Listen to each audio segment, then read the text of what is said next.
hello bro ma'am हजे लोरा मचा की पाव मचा खर पूरग लाक्चरी यामना इंपोर्टेंट है टॉपिक से हजु फाव अमा खक्तनी पन्ना लैरिसे अते टॉपिक से चंगिरोय गया हजिकी अखोई की इस्लाम की नकाब से मुसलमान की नकाब हारिसे नकाब मीनिंग इज्जत हाइब तारे को असिगी फिफम सिनी असी हजु फाव सेंगदोकपगी पावसी आइदि थेंगनद्री येंगुद्री सेंगना हाइबदा प्रोटेस्ट तौरबा कांगलुपतुनदी हजिक याम कन्ना कलकत्ता दसु हिंदू इचलिसा मखैगसु माद्रेदी मुस्लिम इचलिसा मखैगे थोकलेगा यामना चावना प्रोटेस्ट तौरिको मफम मफम दे इंडिया की मफम मफम दे अद्रेदी उलेमाई किराम मयामसु असिदा अखोइगी स्टेटमेंट अद्रेदी हिंदू की अचो अचोब पंडित नसु असिगी हजिकी अखोइगी थोइबा नुपीसिगी माइकैदा मागी सपोर्ट याम फज फजना स्टेटमेंट हिंदू की अचो अचोब मखोइगी मकोक सिंगलबा मखोइना स्टेटमेंट पिबिरई थैंक यू अल्हम्दुलिल्लाह याय मखोइगी थमोइदो मखोइना खल्लिबा वखलदो थागतपि याय सेंगना हाइबदा करेगैदी सिकुंबा थौदोक्सी सिदा कोंगायम मखोइगी सिदा हजिक्ति जेडीयू बीजेपी गा गठबंधन सरकार ने बीजेपी की तरफतेगी नेता खरम नसु नेता हाइबदी अखोइगी था सुदबे नेता हाइब तारे था सुदबे मित सुदबे नेता खर मखोइगी मानसिकता सी असुयामना थर्ड क्लास ओइखराइबदा मखोइसिना उरिसे ममित तुमजले पांखत पर उरिसे बस कुर्सी खक्तना मखोइसिना बस कुर्सी खक्ता अद्रेदी पब्लिक पु बुलाइबा हजिक बिहार दसु इलेक्शन फंगिबै मतुंग हजिक बिहार दसु हजिक लाइरे चित्थबगी युम कै म्याम थुगाई खाइबा हौरे हजिक हजिकी लैरिबा गठबंधन महोइगी प्लस सरकार सिना जेडीयू अमसुंग बीजेपी की सरकार सिना हजिकसु थुगाइबा हौरे अदुम तौदना ममांगैदा आसाम दसु म्याम सिकुंबा फिफम से थुगाई खाइबगी बुलडोजर से यामना ओइखरमनी अदो हजिक मखोइगी मथक मरक्तगी नेता खरना था सुदबा मिनाय हैबितारे पूरा अखोइगी सलगी मथी कोकता पुबा नेता खरमनबु नीतीश कुमार की सपोर्ट स्टेटमेंट अदुम पीरियाबा अदु अइना सिदा कोंगायमना हंग्याबने कोंगायमना हंग करीगुंबा नीतीश कुमार सिगी मफमदा करीगुंबा मुसलमान नेता अमना मुसलमान मिनिस्टर अमना मुसलमान एमएलए अमना करीगुंबा नकाब से लौथबो ओइरम बतारगदी करी ओइनी सिनी फिफम से हजु फावदो करी ओइखरनी सिनी इंडिया सिदा हजु फाव करी ओइखरनी सीनाबो वफम से अदुगा असुम माना तौरि सुम नीतीश कुमार सिना हजिक तौखरिजनो मुसलमान नुपी हम खकी माई पर्दानी कोमान सिंह थखरि असि नीतीश कुमार ना करीगुंबा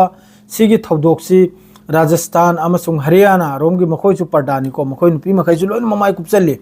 असिगुंबा पर्दा से हांगतलुबा तारमगदि करी ओइनी हजिक लैरिबा अखोइगी इंडिया दा मसिंग यामलबा कांगलुपसिना करी मोंगदि एक्शन लौरकनी असिनाबा अदो हजिक याम कन्ना प्रोटेस्ट हारिसिनबु माबु लालुसिनी लालेगा अमक्का फजना कौरेगा माबु अमक्का जॉब तुगी मतांगदा मक्का जॉब के हजिक सर्टिफिकेट ले कनो अपॉइंटमेंट ले कनो पीरिदो अदु पिउसिनाबा हजिक प्रोटेस्टर मखैना हारिसे प्रोटेस्ट तौरबा कांगलुप मखैसिना सिदा लोइमक्सु यावरे नुपी लोइन थोलखरे सिदा बस मुसलमान तगी नतखिद्रे इशूसी मासिदा लोइमक्नसु अयामबदा मखोइ खजिक्तंग हजिक्की गवर्नमेंट लैरिबा जाहिल खरटनिको जाहिल हाइबे तारे हजिक्की गवर्नमेंट मिनिस्टर ओइदरन लैरिबा हजिक्की पालिबा गवर्नमेंट से जाहिल खरटननी नीतीश कुमार की सपोर्ट लाइसे अदुगा अतै अचौबा कम्युनिटी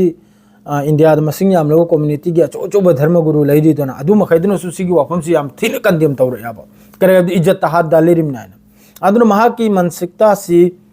याम साथीने बिगड़ी रे को याम साथीने बिगड़ी रे अदुगा लोइनना इंटरनेशनल मीडिया दा अरब कंट्री से याम कन्ना हजिक सिगी वाफम से नहीं नरे याबा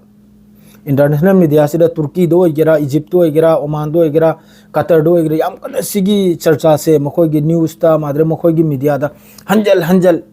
हंजल अदुम